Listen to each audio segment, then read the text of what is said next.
नमस्कार, बहुत स्वागत है आप सभी का। आप देख रहे हैं जोहार झारखंड। मैं हूं आपके साथ जया मिश्रा। बुलेटिन की शुरुआत बड़ी खबर के साथ करेंगे। चाईबासा से बड़ी खबर, जहां मझगांव प्रखंड में दंतैल हाथी बीती रात को ओडिशा क्षेत्र के जसीपुर की ओर चला गया।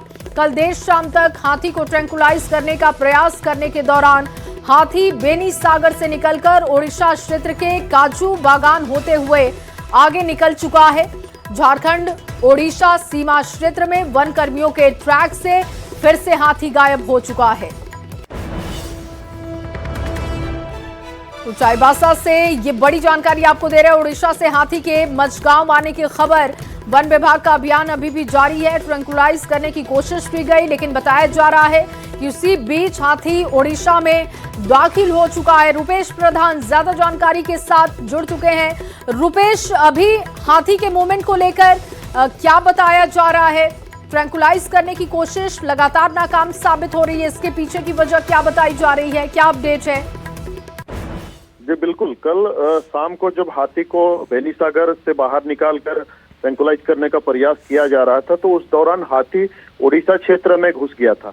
लेकिन बीती रात को वो वनकर्मियों के ट्रैक से बाहर हो गया और उसके बाद उसकी खोजबीन जारी थी।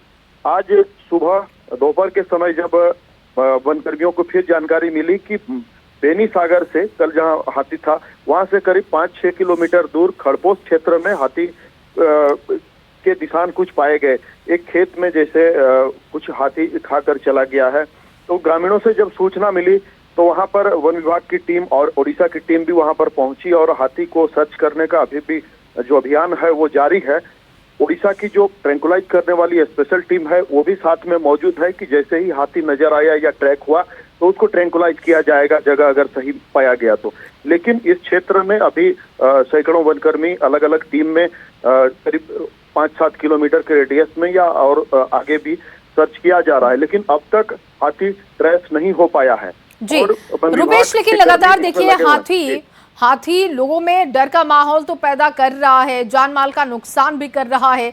तो ऐसे में लोगों का जो नुकसान हो रहा है उसकी कैसे भरपाई की जा रही है?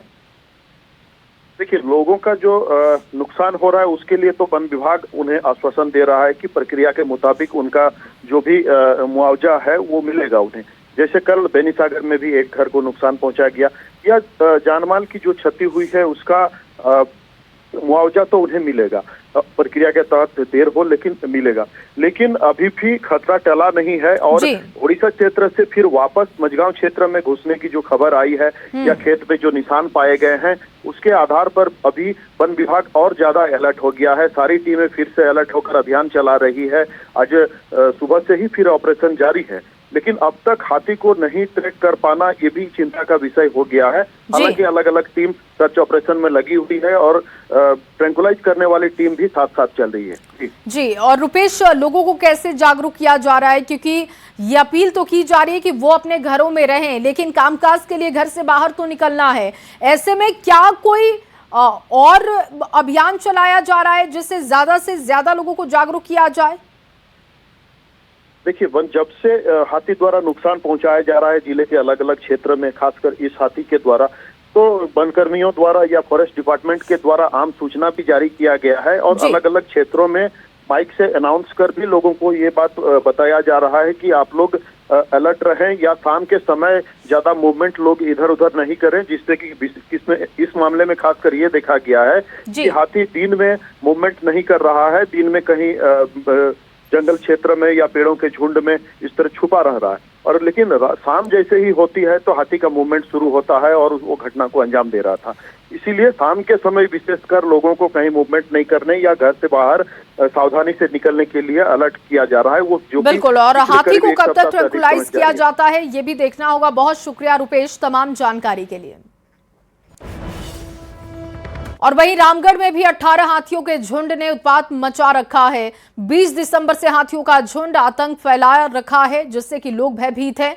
ग्रामीण रज्जगा करने के लिए मजबूर हो चुके हैं। आग जलाकर हाथी के झुंड को भगाने की कोशिश की गई। ग्रामीण अलाव का सहारा ले रहे हैं। हाथी को गांव में आने से रोकने की कोशिश हो रही है, लेकिन हाथी देर रात गांव में घुसकर फसलों को बर्बाद कर रहा है। विभाग की ओर से डेली क्वार्टी ड्यूटी कर रहा है और हम जनता से यही अपील करेंगे कि हाथी भगाने का काम हम लोगों का है, हमारे टीम का है और आप लोग हाथी के पास नहीं जाएंगे और हाँ, नहीं तो खतरा हो सकता है।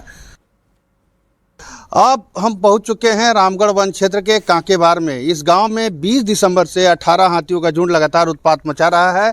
देख सकते हैं ग्रामीण जो है रतजगा कर रहे हैं और यहाँ पर अलाव जल चुका है और देर रात्रि तक ये पेट्रोलिंग करेंगे और गांव को बचाने का काम करें। कुछ महिलाएं भी हैं। क्या दिक्कत हो रहा है हाथी से? सब आलू खाए जा रहा है तो रात भर आप लोग जागते हैं? एकदम रात भर जागते हैं। तो माइया छुए सब घर में सब बेन करते हैं, खाली अच्छा, होने को लेके रहते है आप लोग घर में दुबक जाते हैं। हाँ, कुछ लोग यहाँ पर पेट्रोलिंग करते हैं। हाँ। तो यहाँ देख सकते हैं कुछ युवाओं की टोली भी है। बहुत परेशानी है, पूरा तो घर तोड़ दिया है। खाना थी आप लोग देख रहे हैं ये लकड़ी जलाए हुए, अलाव जलाए हुए, किस लिए? आलू बचाने के लिए। तो आलू भी नहीं बच पा रहा है और गांव को भी बचाना है। गांव को भी बचाना है कि घर तरफ नहीं आए। हाँ, प्रतिदिन हम लोग 20 तारीख से ही रत जगह कर रहे हैं और अलाव जला के, आग जला के उसको गांव में घुसने नहीं दे रहे। लेकिन गांव के तो किनारा में घुस ही जा रहा है। वो तो आलू किनारे किनारे खा के निकल ही जा रहा है। यहाँ से कितना दूर पे हाथी होगा? अभी 200-300 मीटर में दूर में पास पहाड़ जंगल है। में है। हाँ। के सहारे जो है हाथियों से गांव की रक्षा कर रहे हैं, यानी ये रतजगा करते हैं, पूरे गांव की रक्षा करने में लगे हुए। हालांकि क्यूआरटी भी यहाँ वन विभाग की यदा कदा आते रहती है और हाथियों को भगाने का प्रयास में जुटी है, लेकिन हाथी जो है इस इलाके से टस से मस होने को तैयार नहीं है और ग्रामीण रतजगा करने को मजबूर हो रहे हैं। जावेद खान, न्यूज़ 18 रामगढ़। और चलिए अब आपके सामने गुमला से बड़ी खबर रखते हैं। जंगली हाथियों का उत्पात जारी है। घर और फसल को लगातार हाथी बर्बाद कर रहा है। नरसिंहपुर गांव में घुसा है हाथी, इस बात की जानकारी है। ग्रामीण हाथी को खदेड़ने में जुटे हैं। वन विभाग से मुआवजे की मांग हो रही है।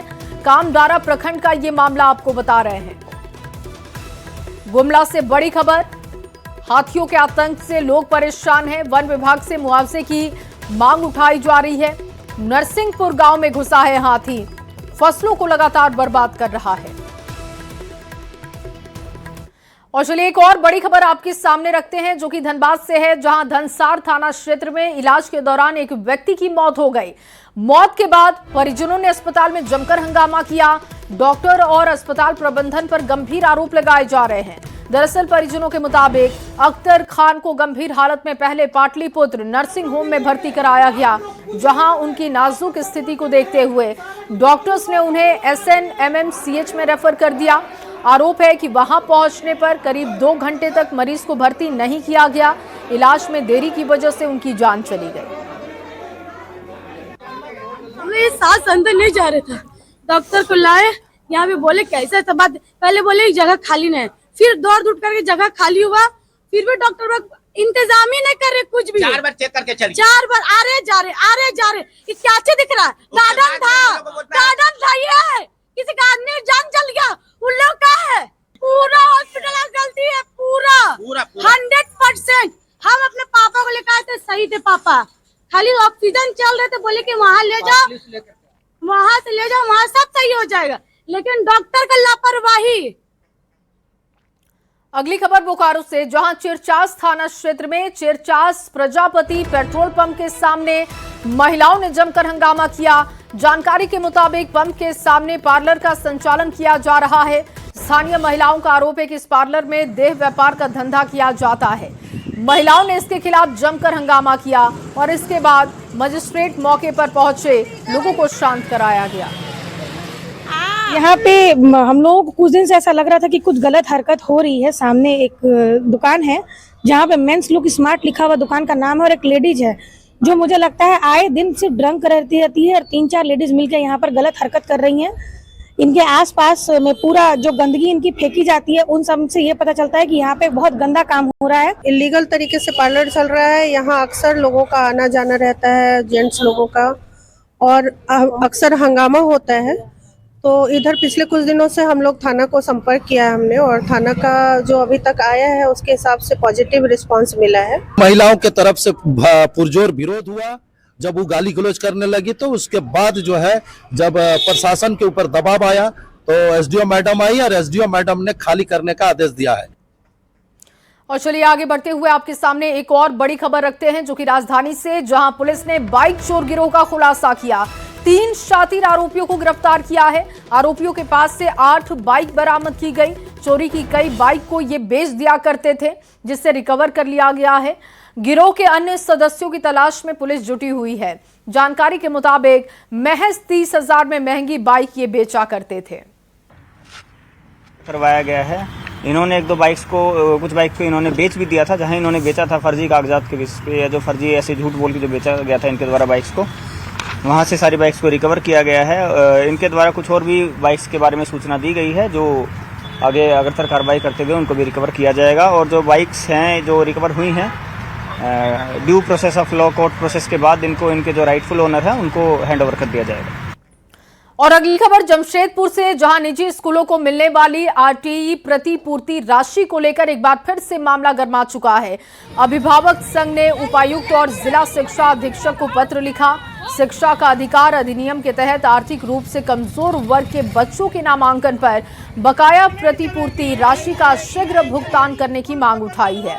संघ के अध्यक्ष ने कहा कि सत्र 2026-27 में निजी स्कूलों में 25% सीटें आरटीई के तहत आरक्षित होती हैं, लेकिन कई स्कूलों को अब तक सरकार की ओर से निर्धारित प्रतिपूर्ति राशि नहीं मिल पाई और इससे स्कूलों में संचालन में आर्थिक कठिनाइयां हो रही हैं। बच्चों की पढ़ाई भी इससे प्रभावित हो रही है। नामांकन नहीं लेने की स्थिति में कड़े आंदोलन का हम स्कूलों को बता देना चाहते हैं कि कड़े आंदोलन होंगे और अभिभावक भी इस पर डटे हुए हैं कि हमारे बच्चों का अगर शिक्षा छीना जाएगा तो हम अंजाम तक लड़ेंगे इसके लिए। बहुत परेशानी होगी, हम लोग पढ़ा ही नहीं पाएंगे। बच्चा का पूरा लाइफ खराब हो जाएगा, क्योंकि बच्चा इंग्लिश मीडियम में पढ़ रहा है, फिर इसको हिंदी मीडियम या कहीं भी डालेंगे तो वो कहाँ से पढ़ पाएगा, नहीं कैच कर पाएगा ना बच्चा, बहुत दिक्कत हो जाएगा। और इतना हम लोग का आर्थिक स्थिति है भी नहीं कि हम लोग वहाँ फिर से पढ़ा पाएंगे। हम लोगों को तो पूरी परेशानी होगी, क्योंकि अचानक अगर बीपीएल कोटा को बंद करने की बात है तो पहले से जो बच्चे पढ़ रहे हैं उनके माता पिता भी परेशान है। कहीं ना कहीं उनके जो आगे छोटे भाई बहन है वो भी क्यू में है एडमिशन लेने के लिए, तो उन्हें बहुत ज्यादा इस चीज की चिंता है कि अगर एक बच्चा बीपीएल में पढ़ रहा है इंग्लिश मीडियम में तो दूसरे बच्चे को हम कहाँ लेके जाएंगे। और झारखंड के सबसे बड़े अस्पताल रिम्स में हुए अतिक्रमण को हाई कोर्ट के निर्देश के बाद खाली कराया गया और अब रांची नगर निगम भी शहरी क्षेत्र में अपनी जमीन की तलाश में जुटा है। नगर आयुक्त लगातार शहरी क्षेत्र में घूम घूम कर अपनी जमीन तलाश रहे हैं। देखिए, चुटिया, बड़ा तालाब, बकरी बाजार समेत कई इलाकों में जमीन की तलाश और अतिक्रमण पर कार्रवाई की गई है। और इसके बाद नगर आयुक्त ने डोरंडा के इलाके में भी जांच की। सर्च ऑपरेशन के दौरान ड्रोन मैपिंग भी कराई गई। दिख रही है, उसको थोड़ा व्यवस्थित करना है, बस इतना ही प्रयास है। ये एक और जगह है उसी कड़ी में, और कितनी जगह हो सकती है, किस प्रकार से प्लानिंग की जा सकती है, बहुत ही इनिशियल, बहुत ही हम लोग कहते हैं उसको इंक्यूबेशन स्टेज में अभी जो है ये अभी हम लोग देख रहे हैं। और वहीं मुख्य निर्वाचन पदाधिकारी ने सभी जिलों के जिला निर्वाचन पदाधिकारी, ईआरओ एवं उप निर्वाचन पदाधिकारी के साथ समीक्षा बैठक की है। मुख्य निर्वाचन आयुक्त ने कहा कि राज्य में विगत गहन पुनरीक्षण के मतदान सूची से वर्तमान मतदाता सूची की मैपिंग का कार्य 70% पूरा हो चुका है। अन्य राज्यों में मतदाता सूची के गहन पुनरीक्षण के क्रम में डॉक्यूमेंट वेरिफिकेशन का कार्य जारी है। झारखंड में आज का दिन तक 70% का पैरेंटल मैपिंग कंप्लीट हो चुका है। पैरेंटल मैपिंग मतलब सेल्फ मैपिंग, प्रोजेनी मैपिंग है, ताकि 70% का वोटर है उनका 2003 के SAR से मैपिंग हो चुका है। अभी बाकी का भी मैपिंग करने के लिए बाकी है। अर्बन एरिया में थोड़ा सा मैपिंग का परसेंटेज कम है, उसका सुधार करने के लिए साथ ही साथ प्रत्येक वोटर का अपने BLO से संपर्क रखने के लिए प्रत्येक घर पर एक छोटा सा SIR स्टिकर लगाया जा रहा है। उसी स्टिकर में BLO का नाम, उनका बूथ नंबर, असेंबली नंबर, उनका मोबाइल नंबर रहेगी। उसका माध्यम से वोटर घर बैठे बैठे अपने BLO से सीधे संपर्क करके अपने SIR को लेकर सेवा ले सकते हैं। और वहीं झारखंड में निकाय चुनाव को लेकर लगातार सियासत हो रही है। बीजेपी निकाय चुनाव को दलीय आधार पर कराने की मांग उठा रही है। बीजेपी की इस मांग ने राज्य की राजनीति को 2 साफ खेमों में बांट दिया है। एक और बीजेपी से लोकतांत्रिक, पारदर्शी और जवाबदेही से जोड़कर देख रही है, तो वहीं कांग्रेस बीजेपी पर निशाना साध रही है और कोई मुद्दा नहीं होने की बात कह रही है। चुनाव दलगत राजनीति पर होना चाहिए, दलीय आधार पर होना चाहिए, ईवीएम मशीन के द्वारा होना चाहिए और तुरंत इसकी घोषणा राज्य की सरकार हेमंत सोरेन की सरकार करे। लेकिन डरी हुई सरकार है, सहमी हुई सरकार है, भागते नजर आ रही है नगर निकाय के चुनाव में। बार बार हाईकोर्ट के निर्देश के बाद ये सरकार चुनाव कराने में असक्षम साबित हो रही है। तो छोटे स्तर पे मुझे लगता है कि बहुत दलीय आधार पे, क्योंकि उसके बाद अब दलीय आधार पे लेते हैं तो बहुत सारी चीजें होती है, प्रति इसमें कोई कॉन्सेप्ट या विचारधारा की बातें नहीं होती है। स्थानीय स्तर पे हमारी योजनाएं क्या हो, हमारा नेतृत्व कौन करे, हमारी बातों को बेहतर तरीके कर सके। तो जो भी लोकल बॉडीज इलेक्शन होते हैं, मैं समझता हूँ सरकार ने सही निर्णय लिया है। और वहीं एसआईआर से पहले झारखंड में सियासी घमासान तेज हो चुका है। अब तक करीब 12 लाख नाम मतदाता सूची से हटाए जा चुके हैं, जिनमें मृत मतदाता और डुप्लीकेट एंट्री शामिल बताए गए। एसआईआर को लेकर कांग्रेस, आरजेडी और जेएमएम ने कड़ा विरोध जाहिर किया। जेएमएम ने एसआईआर की आड़ में मताधिकार छीनने की साजिश का आरोप लगा दिया। बीजेपी ने आरोपों को सिरे से खारिज कर दिया है। जेएमएम पर भ्रम फैलाने के आरोप लगाए। सरकार अपने इस फैसले पर अडिग है। प्रजातांत्रिक मूल्यों की अवहेलना हो रही है, विपक्षी दलों की बातों को नजरअंदाज किया जा रहा है। तो हम अपने संगठन के माध्यम से, हम अपने कार्यकर्ताओं के माध्यम से ये सुनिश्चित करने का प्रयास करेंगे कि एक भी झारखंड में रहने वाले लोगों का वोट ना कटे, उन्हें वोट के अधिकार से वंचित न किया जाए। इसकी निगरानी हमारी बूथ समिति करेगी, हमारे कार्यकर्ता करेंगे, मुस्तैदी के साथ करेंगे। अगर कोई चीज ठीक की जा रही है और तो इसको तो और उसको बल देना चाहिए सरकार को, हाँ ये शुद्ध हो, ठीक से हो जाए। तो ये तो मतदाता का पुनरीक्षण हो रहा है और ये आम प्रक्रिया है, होती रहती है, पहले भी हुआ है। इसलिए सरकार अगर इसमें कह रही है तो सरकार को बताना चाहिए कि आप क्यों करते हैं ऐसा। और रांची के कांग्रेस कार्यालय में मनरेगा बचाओ संग्राम की रूपरेखा तैयार की गई। रांची कांग्रेस के महानगर अध्यक्ष ने आरोप लगाया कि बीजेपी के लोग गांधी जी के विचारों को कुचलना चाहते हैं। मनरेगा के नाम में बदलाव मनरेगा की आत्मा बदलने जैसा है।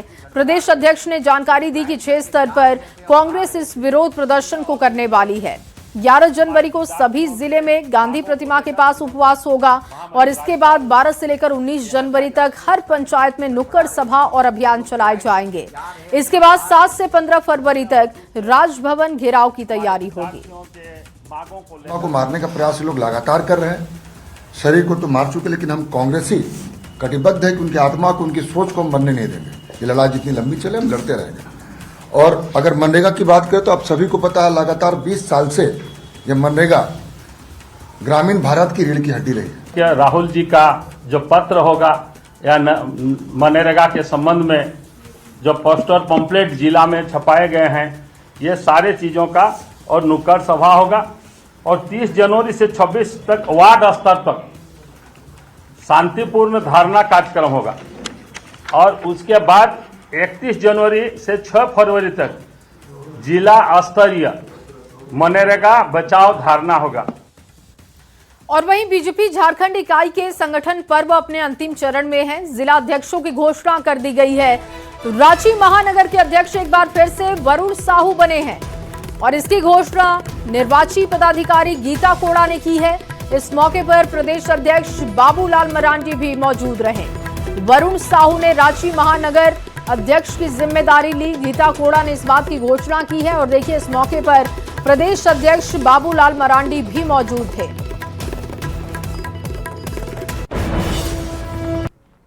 संगठन एकता, इस एकता में ही शक्ति होती है संगठन में। और ये एकता मुझे यहाँ देखने को मिली कि रांची महानगर के लिए सभी के सहयोग से, सभी के मार्गदर्शन से आज पुनः ये जिम्मेदारी श्री वरुण साहू को दी जाती है। लड़ाई हम लोग जीतेंगे और नगर निगम में जो हम लोग का 53 वार्ड है उसमें हम लोग कम से कम 50 वार्ड चुनाव जीत कर आएंगे। रांची महानगर का कार्यकर्ता यहाँ से संकल्प लेता है, ये सरकार हम लोग बनाएंगे और आगे 2029 का इसका जो दीदी ने टास्क दिया है कि 2029 में हम सभी रांची महानगर का जो भी हमारा विधानसभा का सीट होगा सभी जीतने का काम करेंगे। नवनिर्वाचित अध्यक्ष है, मनोनीत नहीं है, निर्वाचित अध्यक्ष है। जैसे बताया ना, पिछले बार मनोनीत थे लेकिन इस बार निर्वाचित है। निर्वाचित से सामान्यतः लोग समझता है कि 2-4 लोग कंपटीशन कर लेता है, लेकिन कंपटीशन भी हमारे यहाँ भी होता है लेकिन आंतरिक रूप से होता है। और इस खबर के साथ एक छोटा सा ब्रेक, जल्द हाजिर होंगे, आप बने रहिए हमारे साथ।